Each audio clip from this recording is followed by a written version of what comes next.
Dans un petit village entouré de montagnes, vivait une femme nommée Ada. Ada était différente des autres habitants du village. Son visage était marqué par des cicatrices, et son apparence était souvent source de moqueries et de méchanceté de la part des autres villageois.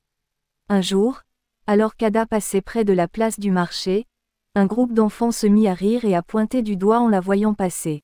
« Regardez cette laideur, elle ressemble à un monstre !»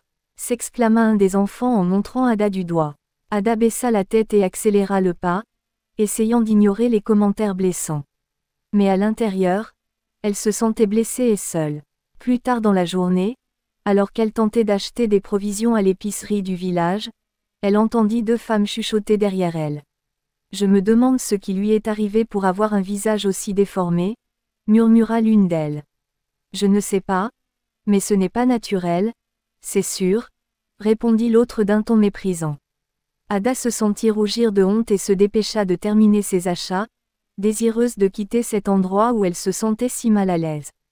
La vie d'Ada dans le village était marquée par la solitude et le rejet, mais elle gardait espoir qu'un jour, elle trouverait quelqu'un qui l'accepterait telle qu'elle était, au-delà de son apparence.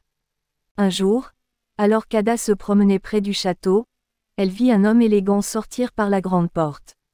C'était Pierre, le prince du village. « Bonjour, mademoiselle », dit Pierre avec un sourire chaleureux en croisant le regard d'Ada.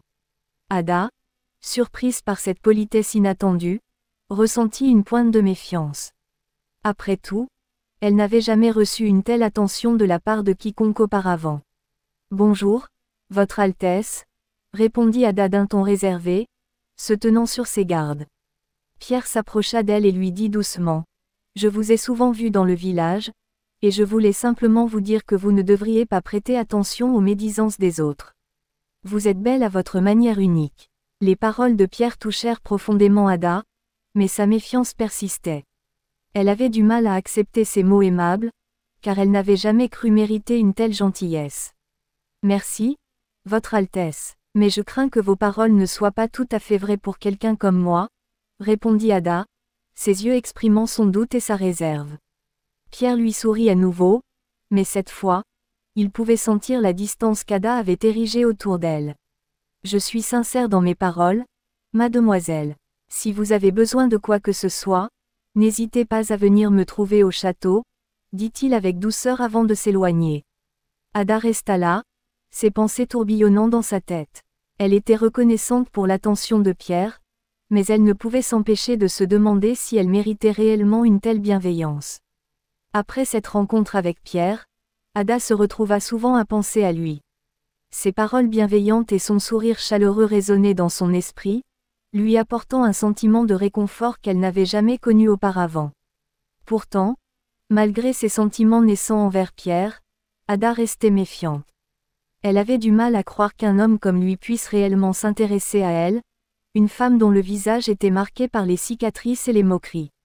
Un jour, alors qu'elle se promenait dans le village, Ada croisa de nouveau Pierre. Cette fois-ci, il était accompagné de son fidèle chien, un grand lévrier noir. « Bonjour, Ada », dit Pierre avec un sourire radieux. « J'espère que vous allez bien aujourd'hui. » Ada sentit son cœur battre un peu plus fort à l'entente de son nom sur les lèvres de Pierre. Elle lui rendit un petit sourire timide en réponse. « Bonjour, Pierre. Oui, je vais bien, merci, » répondit-elle, essayant de cacher son trouble. Pierre remarqua l'hésitation dans son regard et décida de briser la glace. « Écoutez, Ada, je sais que nous ne nous connaissons pas très bien, mais j'aimerais beaucoup apprendre à vous connaître. Vous êtes une personne spéciale, et je crois que vous méritez d'être traitée avec respect et gentillesse, » déclara-t-il avec sincérité. Les mots de Pierre touchèrent profondément Ada, lui faisant réaliser que peut-être, juste peut-être, il y avait quelqu'un qui voyait en elle bien plus que ses cicatrices.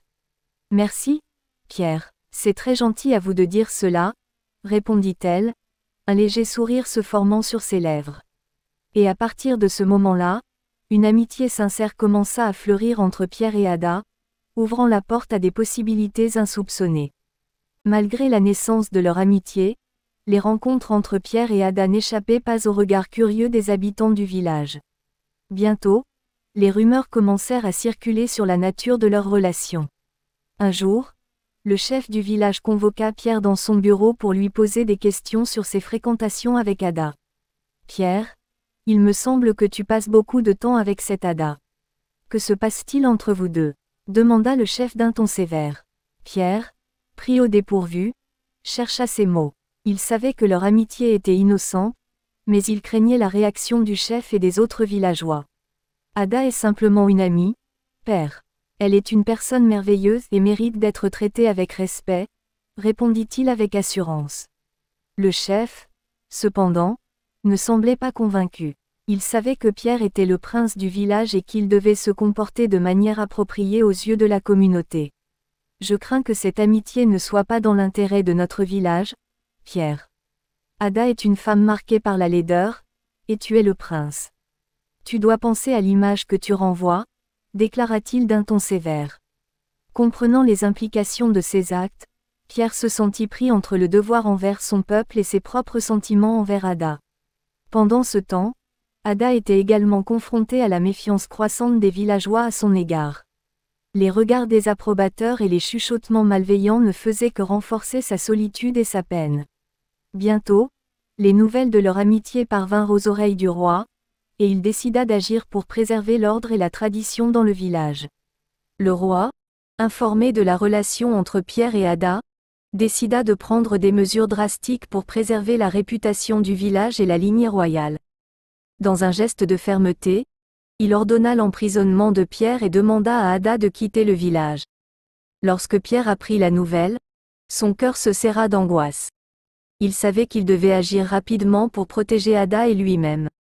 Sans hésitation, Pierre élabora un plan d'évasion. Il parvint à s'échapper de sa cellule et, dans l'obscurité de la nuit, il rejoignit Ada à l'extérieur du village. « Ada, il n'est plus sûr pour nous de rester ici.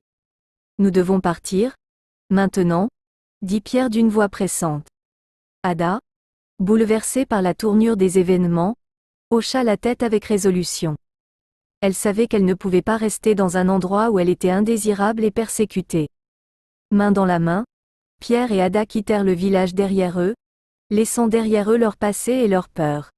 Ils ne savaient pas ce que l'avenir leur réservait, mais ils étaient prêts à affronter ensemble tous les défis qui se dresseraient sur leur chemin. Après des jours de voyage épuisants, Pierre et Ada atteignirent enfin une région plus au nord du village. Là, ils furent accueillis par une communauté chaleureuse et bienveillante, loin des regards méprisants et des jugements du village d'origine. Les habitants du village nordique étaient intrigués par le couple arrivant avec des histoires à raconter et des rêves à poursuivre. Ils offrirent à Pierre et Ada un abri, de la nourriture et leur amitié sincère, sans se soucier de leur passé ou de leur apparence. Pour la première fois depuis longtemps, Pierre et Ada se sentirent acceptés et aimés pour ce qu'ils étaient vraiment. Ils prirent le temps de se reposer et de se ressourcer, reconnaissant d'avoir trouvé un refuge dans ce nouvel endroit accueillant. Au fil des jours, Pierre et Ada commencèrent à s'intégrer dans la vie de la communauté nordique, partageant leurs compétences et leurs histoires avec leurs nouveaux amis. Ils réalisèrent qu'ils avaient enfin trouvé un foyer où ils pouvaient être eux-mêmes, libres de vivre leur amour sans crainte ni jugement. Après quelques semaines passées au nord, Pierre et Ada décidèrent de se marier pour concrétiser leur amour. Alors que le village nordique se préparait pour la cérémonie de mariage, Pierre et Ada étaient emplis d'émotion et de gratitude envers leur nouvelle communauté. Ada, tu es la lumière qui a illuminé ma vie depuis notre rencontre. Je veux passer le reste de mes jours à tes côtés, à t'aimer et te soutenir dans tout ce que tu entreprendras, déclara Pierre, les yeux brillants d'amour. Ada, émue par les paroles de Pierre, lui prit doucement la main et répondit, « Pierre, tu as su voir au-delà de mes cicatrices et m'aimer pour ce que je suis. Avec toi, je me sens enfin acceptée et aimée. Je veux passer chaque instant à tes côtés, à construire un avenir rempli de bonheur et de complicité. » Les villageois, témoins de cet échange sincère, applaudirent chaleureusement, partageant la joie du couple. La cérémonie se déroula dans une atmosphère empreinte de simplicité et de grâce. L'échange des vœux fut chargé d'émotion, alors que Pierre et Ada exprimaient leur engagement l'un envers l'autre devant leurs proches. Après avoir échangé les anneaux, Pierre et Ada se regardèrent avec un mélange de bonheur et d'émerveillement, conscients que ce jour resterait à jamais gravé dans leur mémoire comme le début d'une nouvelle vie ensemble. La fête qui suivit fut l'occasion pour le couple de partager leur bonheur avec leurs amis et leur famille. Ils dansèrent sous les étoiles, entourés de l'amour et du soutien de ceux qui les avaient accueillis avec tant de générosité. Ce jour-là, Pierre et Ada firent le vœu de s'aimer et de se respecter pour toujours, prêts à affronter ensemble tous les défis que l'avenir pourrait leur réserver. Quelques années après leur mariage, Pierre et Ada étaient comblés par leur amour et leur bonheur, mais une nouvelle joie les attendait, la naissance de leur premier enfant. Alors qu'Ada était sur le point d'accoucher, Pierre était à ses côtés, lui tenant la main avec tendresse et soutien. Dans la petite maison qu'ils avaient construite ensemble, l'excitation était palpable alors qu'ils attendaient l'arrivée imminente de leur bébé. « Tu es si courageux, Ada. Je suis fier de toi, » murmura Pierre, caressant doucement le visage d'Ada alors qu'elle se préparait à accueillir leur enfant. Ada lui sourit faiblement, ses yeux brillants de bonheur et d'anticipation. « Merci, Pierre. Je sais que nous serons de merveilleux parents pour notre enfant. » Quand enfin le bébé arriva, un cri de joie remplit la pièce. Pierre et Ada pleurèrent de bonheur en tenant leur fils dans leurs bras, leur amour pour lui déjà inconditionnel. Au fil des jours, leur fils apporta une nouvelle lumière dans leur vie, remplissant leur maison de rires et de câlins. Pierre et Ada étaient émerveillés par chaque sourire, chaque gazouillis, chaque étape de son développement. Leur famille s'agrandit encore lorsque Pierre et Ada eurent d'autres enfants, chacun apportant une nouvelle dimension d'amour et de bonheur à leur foyer. Ensemble, Pierre et Ada prirent soin de leurs enfants avec tendresse et dévouement, nourrissant leur amour et leur lien familial à chaque instant. Ils savaient que quoi que l'avenir leur réserve, ils avaient déjà tout ce dont ils avaient besoin, l'amour et la présence les uns des autres.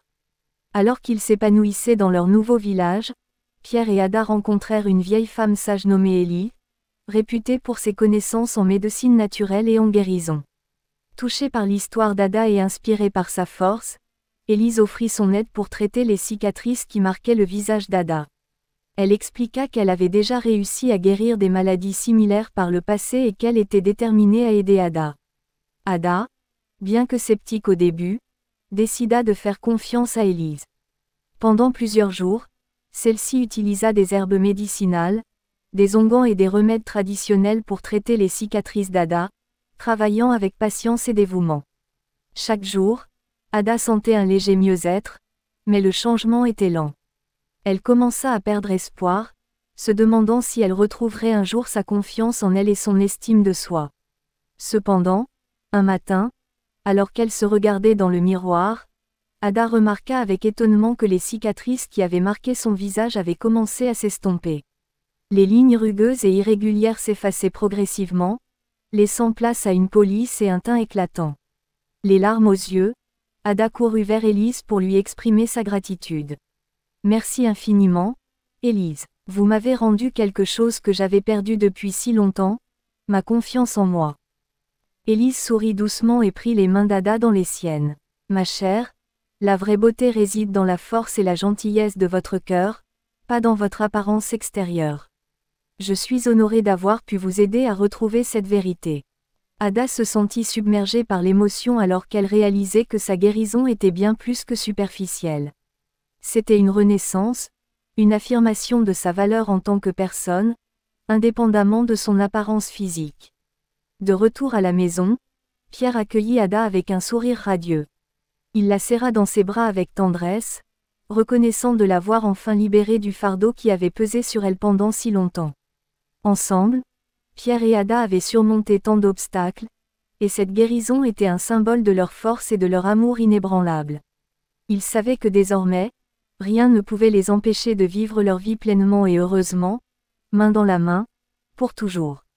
Après des années passées dans leur village au nord, Pierre et Ada décidèrent qu'il était temps de retourner dans leur village d'origine pour présenter leur famille à leurs proches et pour affronter leur passé. Cependant, ils étaient conscients que leur retour ne serait pas sans défi. Pierre était toujours considéré comme un fugitif, et Ada, bien que transformée par la guérison de ses cicatrices, craignait toujours les regards et les jugements des habitants du village. Le jour de leur retour, Pierre et Ada se tinrent la main avec détermination, prêts à affronter ce qui les attendait. En entrant dans le village, ils furent accueillis par des regards surpris et curieux, mais aussi par des murmures et des chuchotements. Le chef du village, les voyant approcher, les regarda avec méfiance, ne les reconnaissant pas immédiatement. Mais lorsqu'Ada prit la parole, sa voix douce et familière résonna dans l'air, rappelant aux villageois le passé qu'ils avaient préféré oublier. « C'est Ada » murmura une femme, les larmes aux yeux. « C'est elle ».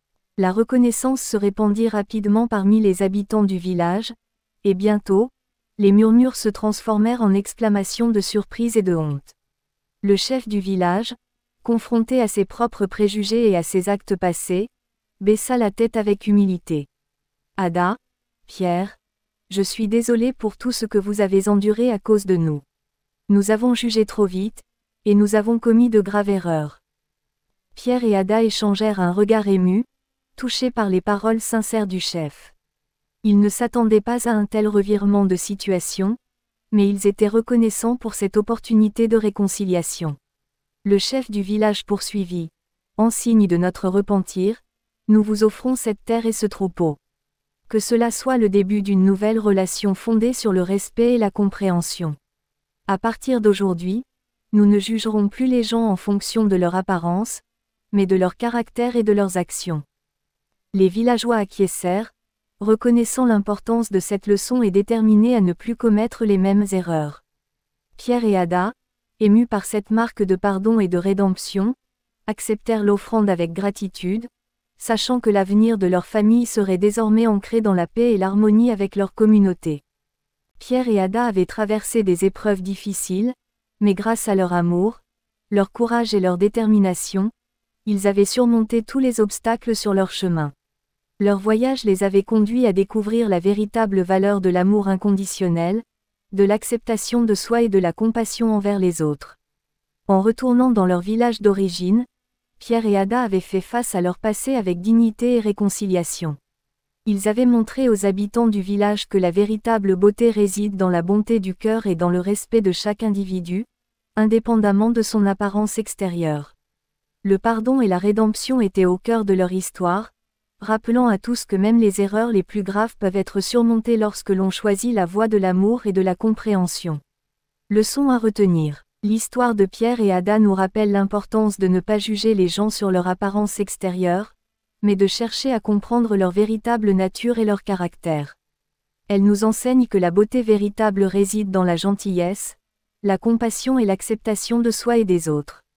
Nous devrions toujours nous efforcer d'être bienveillants et respectueux envers ceux qui nous entourent, car chacun porte en lui des cicatrices invisibles et des luttes personnelles que nous ne connaissons pas. En cultivant l'empathie et en choisissant l'amour plutôt que le jugement, nous pouvons créer des communautés plus inclusives et bienveillantes, où chacun se sent accepté et valorisé pour ce qu'il est vraiment.